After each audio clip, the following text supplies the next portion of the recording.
Russian പ്രതിപക്ഷ നേതാവും പുടിൻ്റെ നിരന്തര വിമർശകനുമായ അലക്സി നവൽനി അന്തരിച്ചു. 19 വർഷത്തെ തടവ് ശിക്ഷ അനുഭവിക്കവേ ജയിലിലായിരുന്നു അന്ത്യം. വിവരങ്ങളുമായി ഞങ്ങളുടെ പ്രതിനിധി അതുല്യ ചേരുകയാണ്. അതുല്യ, നവൽനി ഒരു സ്ഥിരം വിമർശകനായിരുന്നു പുടിൻ്റേത്. ജയിലിൽ കഴിയുകയായിരുന്നു. ഏതാണ്ട് 30-ൽ പരം കേസുകൾ, എൻ്റെ അറിവ് ശരിയാണെങ്കിൽ 30-ൽ പരം കേസുകൾ, ആരോപണങ്ങളുമാണ് അദ്ദേഹം നേരിട്ടുകൊണ്ടിരുന്നത്. ഈ മരണത്തിൽ ദുരൂഹത ആരോപിക്കാവുന്ന എല്ലാ ഘടകങ്ങളുമുണ്ട്. ജയിലിലായിരുന്നു അന്ത്യം, അല്ലേ? എങ്ങനെയായിരുന്നു? എന്തൊക്കെയാണ് റഷ്യയിൽ നിന്ന് വരുന്ന വിവരങ്ങൾ?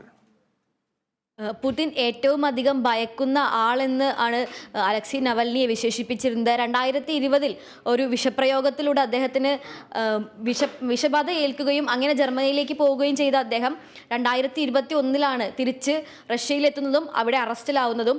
അതിനുശേഷം ഇതുവരെ അദ്ദേഹത്തെ വിവിധ സമയങ്ങളിൽ കാണാനില്ലെന്നടക്കമുള്ള വാർത്തകൾ പ്രചരിച്ചിരുന്നെങ്കിലും ഈ അവസാനമായി ഡിസംബറിനോടടുത്താണ് ഇപ്പോൾ അദ്ദേഹം ഉണ്ടായിരുന്ന ആർട്ടിക് പ്രിസൺ എന്നറിയപ്പെടുന്ന റഷ്യയിലെ ഏറ്റവും തണുപ്പ് കൂടിയ, ഏറ്റവും ആൾപ്പാർപ്പില്ലാത്ത ഇടമായ ഖാർപ്പ് കോളനിയിലെ ജയിലിലേക്ക് മാറ്റിയത്. അവിടെ വെച്ചാണ് ഇപ്പോൾ അദ്ദേഹത്തിന്റെ മരണം സംഭവിച്ചിരിക്കുന്നത്. ഇന്ന് പതിവ് പോലത്തെ അദ്ദേഹത്തിന്റെ നടത്തം, ആരോഗ്യത്തിന് വേണ്ടിയുള്ള വ്യായാമത്തിന്റെ ഭാഗമായുള്ള നടത്തത്തിന് അദ്ദേഹം പോവുകയും തിരിച്ചു വന്ന ശേഷം ശാരീരിക അസ്വസ്ഥതകൾ ഉണ്ടെന്ന് അറിയിക്കുകയും ചെയ്തിരുന്നു. അതിനുശേഷം പെട്ടെന്ന് നടന്നു പോകുന്നതിനിടയ്ക്ക് അദ്ദേഹം ബോധരഹിതരായി വീഴുകയായിരുന്നു.